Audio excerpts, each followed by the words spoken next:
Assalamualaikum warahmatullahi wabarakatuh. Perkenalkan, kami dari kelompok 7 kelas pengantar manajemen akan mempresentasikan materi tentang tanggung jawab sosial dan etika manajerial. Next. Untuk anggota kelompok kami sendiri ada 5 orang. Yang pertama ada Muhammad Hafid, selanjutnya ada saya sendiri Alfian, ada Febri, Novira, dan Salwa.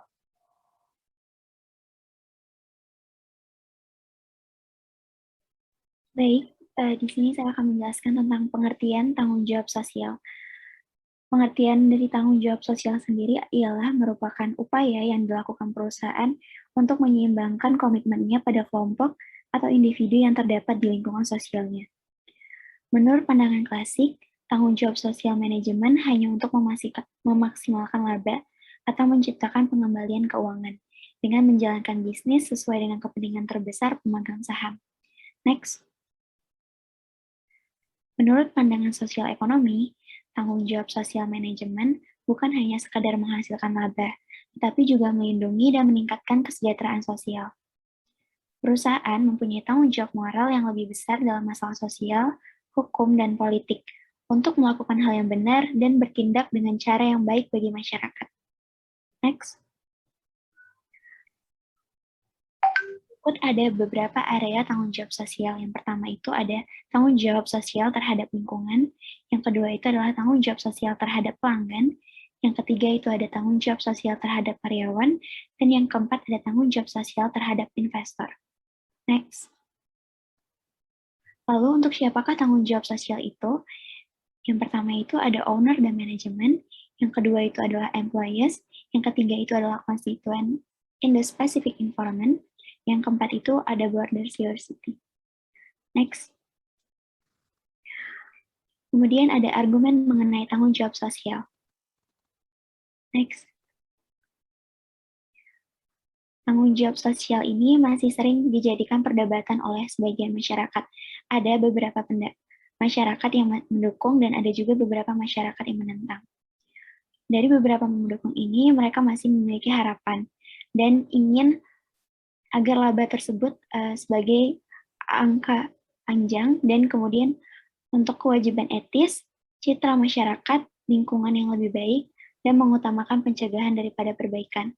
Adapun beberapa masyarakat yang menentang, antara lain tentang untuk biaya, terlalu banyak kekuatan, kurangnya keahlian, pengaburan tujuan, dan menghalangi memaksimalisasi laba.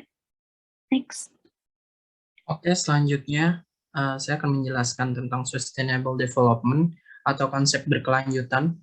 Terdapat 5 faktor yang penting berkaitan dengan konsep berkelanjutan. Yang pertama, ada ketersediaan dana, misi lingkungan, tanggung jawab sosial, terimplementasi dalam kebijakan, dan yang terakhir mempunyai nilai keuntungan atau manfaat. Ada perbedaan antara tanggung jawab sosial dan kecepatan tanggapan sosial. Untuk tanggung jawab sosial, pertimbangan utamanya adalah etis, sedangkan untuk kecepatan tanggapan sosial adalah pragmatis. Untuk fokusnya, tanggung jawab sosial memiliki fokus tujuan, sedangkan kecepatan tanggapan sosial fokusnya kepada sarana. Untuk penekanan dari tanggung jawab sosial itu kewajiban, sedangkan kecepatan tanggapan sosial adalah tanggapan. Untuk rangka kerja keputusan, tanggung jawab sosial memiliki jangka panjang dan kecepatan tanggapan sosial memiliki jangka menengah dan pendek. Selanjutnya ada manajemen yang ramah lingkungan dan berkelanjutan atau green and sustainable management. Terdapat masalah lingkungan global yang harus dihadapi manajer. Yang pertama itu ada pencemaran lingkungan seperti air, udara, dan tanah. Yang kedua ada pemanasan global dari emisi gas. Yang ketiga ada penurunan jumlah sumber daya alam. Dari masalah tersebut akan timbul kesadaran akan hubungan kegiatan organisasi dan dampaknya terhadap lingkungan. Selanjutnya ada pendekatan untuk menjadi ramah lingkungan. Yang pertama ada pendekatan hukum. Pendekatan hukum adalah perusahaan memperlihatkan sedikit kepekaan lingkungan mereka, mematuhi undang-undang, peraturan, dan pengendalian pemerintah secara sukarela dan tanpa memberikan tantangan hukum. Untuk pendekatan pasar, perusahaan menanggapi keinginan konsumen untuk menghasilkan produk yang ramah lingkungan. Untuk pendekatan pemangku kepentingan atau stakeholder, perusahaan memilih untuk menanggapi banyak tuntutan yang dibuat oleh para pemercaya, yaitu karyawan, pemasok, dan masyarakat. Sedangkan pendekatan aktivis, yaitu perusahaan menggunakan berbagai cara guna menghormati dan melestarikan bumi serta sumber-sumber alamnya. Selanjutnya, etika manajerial. Etika sendiri mempunyai arti yaitu keyakinan mengenai tindakan yang benar dan salah atau tindakan yang baik dan yang buruk yang mempengaruhi hal lainnya. Etika manajerial sendiri merupakan suatu standar perilaku yang memandu masing-masing manajer dalam pekerjaan mereka. Next. Ada beberapa kategori etika manajerial. Yang pertama itu adalah perilaku terhadap karyawan, yang kedua itu adalah perilaku terhadap organisasi, dan yang ketiga itu adalah perilaku terhadap agen ekonomi lain. Next.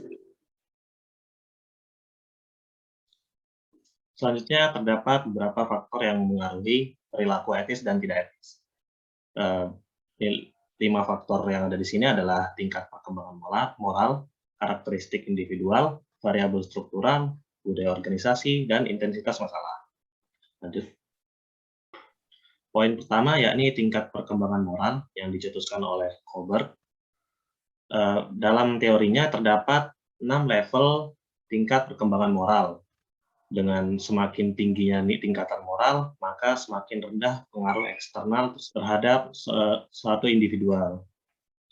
Untuk tingkatannya sendiri terdapat level prinsipal, konvensional, dan prakonvensional, di mana pada tingkatan prakonvensional seseorang tidak seberapa mematuhi aturan dan hanya menggunakannya bila menguntungkan bagi dirinya sendiri.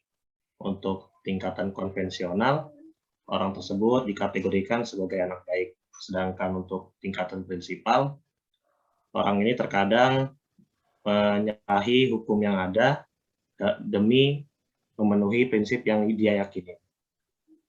Next. Selanjutnya adalah karakteristik individual. Untuk karakteristik individual sendiri, terdapat 2 poin. Yang pertama adalah nilai, di mana nilai ini merupakan keyakinan tentang apa yang benar dan apa yang salah bagi suatu individu. Selanjutnya adalah kepribadian, di mana kepribadian sendiri terbagi atas kekuatan ego dan lokus kendali, di mana ego adalah kepribadian dari kekuatan seseorang, sedangkan lokus kendali adalah atribut kepribadian yang mengukur sampai di mana seseorang yakin bahwa mereka dapat mengendalikan nasib mereka sendiri. Next.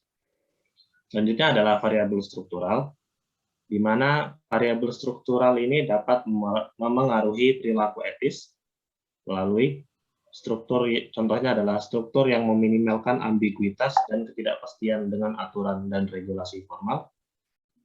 Selanjutnya adalah organisasi yang terus mengingatkan karyawan dengan hal-hal etis. Selanjutnya adalah tujuan, sistem penilaian kinerja, dan prosedur alokasi penghargaan. Next, selanjutnya adalah budaya organisasi, di mana budaya organisasi sendiri merupakan nilai organisasi yang dibagi bersama dan mencerminkan tujuan organisasi serta dapat memengaruhi perilaku karyawan. Nilai ini sangat berpengaruh, sehingga banyak organisasi yang menerapkan manajemen berbasis nilai dengan tujuan membentuk perilaku karyawan, membentuk semangat tim, dan mengembangkan nilai bersama. Next. Terakhir adalah intensitas masalah, di mana intensitas masalah sendiri merupakan seberapa penting suatu masalah etika bagi seseorang. Untuk poin ini sendiri, terdapat 6 karakteristik yang menentukan intensitas masalah itu seberapa besar.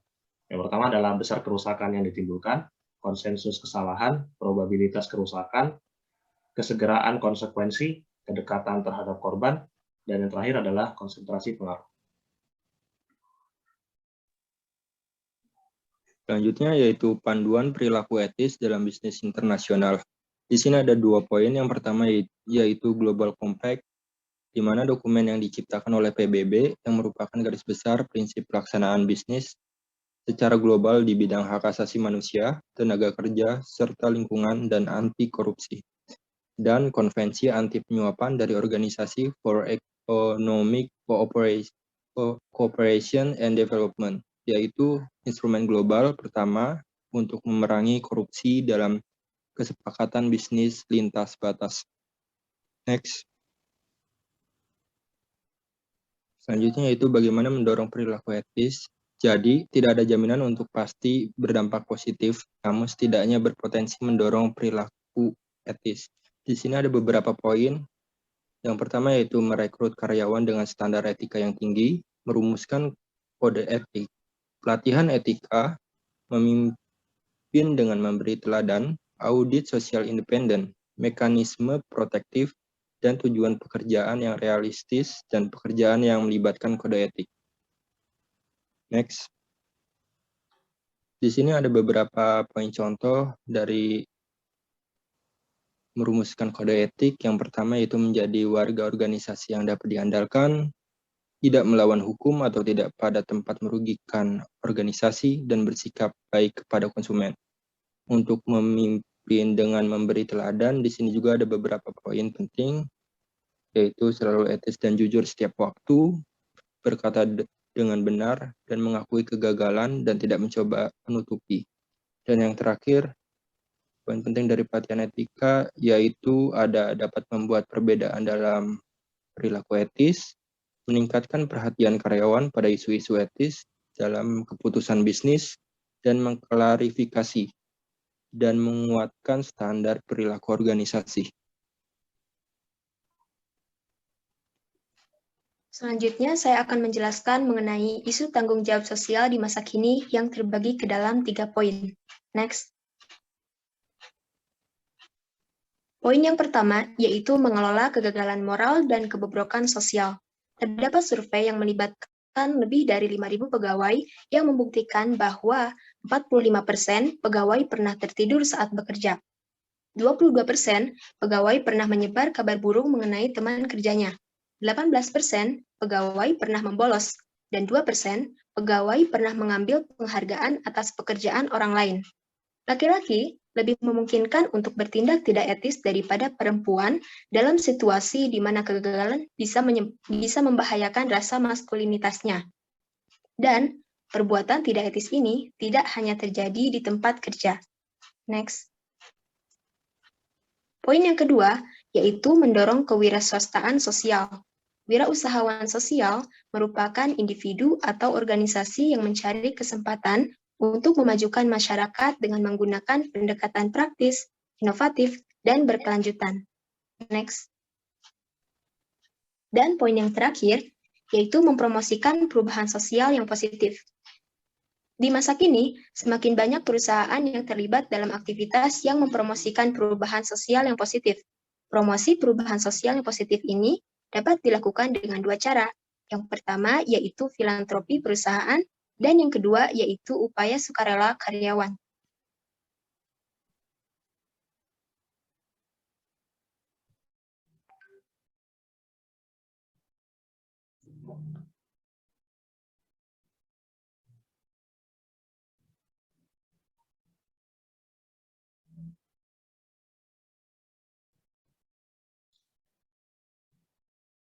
Selanjutnya merupakan objek yang kami jadikan sebagai studi kasus untuk materi tanggung jawab sosial dan etika manajerial ini. Objek studi yang kami gunakan adalah PT Sido Muncul. Next. Untuk PT Sido Muncul sendiri merupakan perusahaan yang perseroan terbatas yang berdiri pada tahun 1940. Dengan pendirinya adalah Rahmat Sulistyo. Untuk pabrik PT Sido Muncul sendiri ada di Kelepu, Kecamatan Bergas, Ungaran, dengan luas pabrik lebih dari 30 hektar. Untuk produk unggulan sendiri, ada beberapa banyak, seperti yang sudah sering kita dengar, misalnya Tola Angin, Tola Lino, Buku Bima Energi, Alam Sari Plus, dan lain. Oke, selanjutnya ada konsep berkelanjutan dari PT Sido Muncul. Konsep ini diambil dari berdasarkan pencapaian SDG. Yang pertama ada program pemberdayaan masyarakat yang bertujuan untuk memberdayakan masyarakat di sekitar operasional perseroan dalam rangka meningkatkan taraf hidup dan kualitas hidup. Program yang diberikan adalah Desa Wisata Buah, Desa Rempah, dan Desa Inspirasi Padi. Yang kedua ada menyediakan produk yang menyehatkan, aman, dan berkualitas. Yang ketiga ada menerapkan sistem manajemen keselamatan dan kesehatan kerja. Yang keempat menyediakan fasilitas kesehatan untuk karyawan. Selanjutnya ada program CSR dan donasi terkait pendidikan. Selanjutnya ada melindungi sumber daya air melalui pembuatan sumber resapan, inventarisasi emisi GRK dan inisiatif penurunan emisi, inovasi mesin dan produksi yang lebih ramah lingkungan, menerapkan sistem manajemen lingkungan, dan tersertifikasi ISO. Selanjutnya pengelolaan limbah B3 dan non-B3, pengelolaan air limbah, dan mengembangkan kawasan agrowisata seluas 5 hektar.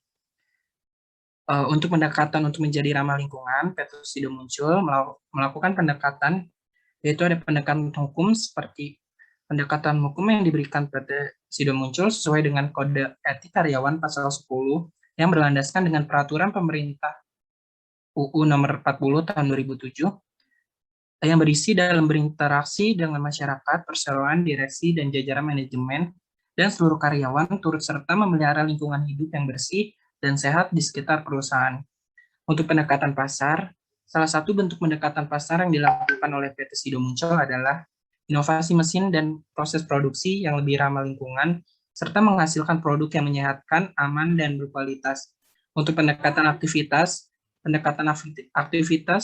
yang diterapkan sesuai dengan SDG yang diperoleh dari PT Sido muncul, yaitu inisiatif efisiensi energi, pemanfaatan biomas, ampas jamu sebagai sumber energi terbarukan, dan inventarisasi emisi GRK dan inisiatif penurunan emisi.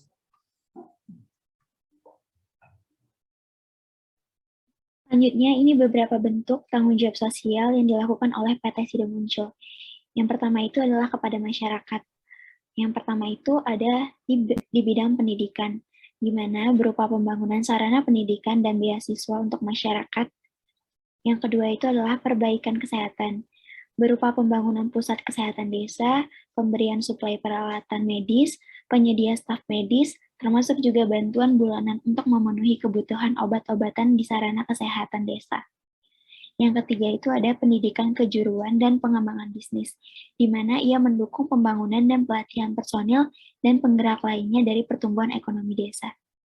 Kemudian yang keempat adalah program prakarsa dan pendanaan bagi usaha kecil, menengah, atau UMKM. Next. Selanjutnya, kepada karyawan, di mana yang pertama itu ialah memberikan tunjangan transportasi, dan yang kedua, menyediakan program kesejahteraan, yang di mana di bagiannya itu ada terdapat bersifat ekonomi seperti penyiapan uang pensiun, tunjangan hari raya, bonus, tunjangan kematian, dan tunjangan kesehatan. Kemudian yang kedua adalah pemberian fasilitas seperti musola, kafetaria, fasilitas olahraga, pendidikan atau seminar, cuti hamil, melahirkan, dan koperasi karyawan. Dan yang ketiga adalah pelayanan seperti poliklinik, asuransi, bantuan hukum, dan kredit rumah. Next. Selanjutnya adalah faktor yang mengaruhi perilaku etis atau tidak etis di PT Sido muncul. Next. Untuk budaya organisasi sendiri, di PT Sido muncul terdapat sebuah kode etik yang mengatur perilaku karyawan yang ada di dalamnya. Untuk ketentuannya sendiri terdapat 8 poin yang sudah tertulis di sini. Yang pertama adalah melaksanakan tata kelola perusahaan yang baik, yaitu transparansi, tanggung jawab, kemandirian, dan kewajaran. Yang kedua adalah mengembangkan sikap dan perilaku yang baik sesuai dengan standar etika. Yang ketiga adalah mengupayakan peningkatan nilai pemegang saham, serta melindungi hak-hak stakeholder lainnya. Yang keempat adalah menghindari benturan kepentingan, seperti melakukan transaksi orang dalam. Yang kelima adalah tidak memberi atau menerima imbalan dari pihak yang bertransaksi atau berkepentingan. Yang keenam adalah menjaga keamanan dan kerahasiaan, serta membatasi akses dari pihak yang tidak berkepentingan atas data atau informasi perusahaan. Yang ketujuh adalah melindungi dan tidak menyalahgunakan aset-aset milik perusahaan. Yang kedelapan adalah mencegah segala bentuk konflik kepentingan yang terkait dengan kepentingan perusahaan. Next. Untuk faktor variabel struktural sendiri, di PT Sido Muncul ini juga ada kebijakan mengenai hubungan terhadap karyawan, termasuk di dalamnya adalah hubungan antar karyawan dan penghargaan yang diberikan terhadap prestasi karyawan. Bisa dilihat dalam pasal 3 di sini, terdapat 6 poin yang mengatur tentang kebijakan ini, seperti menghormati hak asasi manusia, memberi kesempatan bagi karyawan tanpa membedakan senioritas, gender, suku, dan lain-lainnya, memperlakukan karyawan sebagai mitra, membangun suasana keterbukaan, memberi penghargaan kepada karyawan berprestasi, dan saling mendukung sesama karyawan. Next. Di samping pelaksanaan dari nilai-nilai yang sudah disebutkan tadi, PT Sido Muncul sendiri masih menghadapi masalah yang disebabkan oleh kurangnya komitmen dari karyawannya. Masalah yang sering dibahas adalah keinginan untuk berhenti dari masing-masing karyawan atau turnover intention. Untuk keinginan berhenti ini sendiri terjadi karena kurangnya komitmen yang dimiliki oleh karyawan, sehingga terjadi nilai keluar masuk karyawan yang besar setiap tahunnya. Hal ini menyebabkan tingkat standar etika di perusahaan ini menjadi labil karena perusahaannya sering berganti, karyawannya sering berganti. Hal ini juga berkaitan dengan kepuasan dan stres yang didapat oleh karyawan, dan bila dibiarkan akan menurunkan kualitas perusahaan karena tadi itu tingkat etika karyawannya tidak stabil. Beberapa hal yang sudah dilakukan oleh PT Sido Muncul untuk mengurangi hal ini adalah dengan melakukan motivasi dengan pemberian tunjangan untuk karyawan yang memiliki potensi tinggi, memberikan asuransi kesehatan dan reward lainnya untuk meningkatkan komitmen dan mengurangi stres karyawan. Next.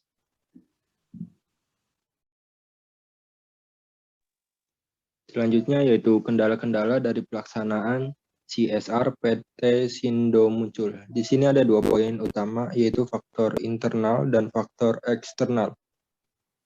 Untuk faktor internal, pemahaman mengenai pelaksanaan CSR antara pemangku kepentingan berbeda-beda, dikarenakan setiap pemangku kepentingan mempunyai pemikiran tersendiri dalam momentum pelaksanaan CSR, dan faktor finansial dari PT Sindo Muncul terkait untung rugi perusahaan. Dan untuk faktor eksternal, regulasi mengenai CSR yang masih kabur dan belum jelas sehingga menimbulkan kebingungan dari perusahaan untuk melaksanakan CSR-nya dan lingkungan masyarakat yang pro kontra terhadap PT Sindo Muncul di lingkungan. Oke, next. Selanjutnya yaitu isu tanggung jawab sosial PT Sido Muncul di masa kini yang juga terbagi ke dalam 3 poin. Next. Poin yang pertama yaitu mengadakan evaluasi dan pengaruh baik pada karyawan. Setiap karyawan di PT Sido Muncul mempunyai tanggung jawab, tugas, dan cara bekerja yang berbeda-beda. Menilai apakah kinerja mereka sudah sesuai dengan standar perusahaan pun menjadi kebutuhan utama perusahaan. PT Sido Muncul seringkali mengadakan evaluasi kerja karyawan untuk melihat sisi mana saja yang sebaiknya diperbaiki dari masing-masing karyawan. Dengan penilaian ini, maka dari pihak karyawannya sendiri bisa mengetahui kekurangan yang sebelumnya tidak mereka sadari. Dan dari pihak PT Sido Muncul pun bisa melihat perkembangan yang dilakukan oleh karyawan. Next. Poin yang kedua, yaitu mengelola dan mengawasi kegiatan dalam manajemen. Setiap karyawan memiliki sifat yang berbeda-beda ketika bekerja, merasa adanya ketidakadilan, merasa jenuh dengan pekerjaan, dan merasakan lingkungan kerja yang tidak nyaman. Untuk meminimalisir hal tersebut, maka PT Sido Muncul melakukan pengawasan terhadap kegiatan dari karyawan, misalnya yaitu pengangkatan manajer Human Resource Development yang profesional untuk memantau kualitas kinerja karyawan. Next. Dan poin yang terakhir, yaitu menyeimbangkan kebutuhan untuk meningkatkan laba dengan kesejahteraan karyawan dan lingkungan sekitar. Seperti yang kita ketahui, PT Sido Muncul merupakan produsen jamu dan obat herbal modern terbesar di pasar Indonesia. Seringkali kita temukan perusahaan obat yang memberikan dampak lanjutan bagi lingkungan sekitar, misalnya yaitu limbah yang merusak lingkungan sekitar. Oleh karena itu, PT Sido Muncul berupaya untuk mementingkan keselamatan lingkungan sekitar dengan menjunjung tinggi etika dalam berbisnis. Next. Sekian yang dapat kami sampaikan, kurang lebihnya mohon maaf. Terima kasih. Wassalamualaikum warahmatullahi wabarakatuh. Selanjutnya, kami persilakan bila ada teman-teman yang ingin bertanya.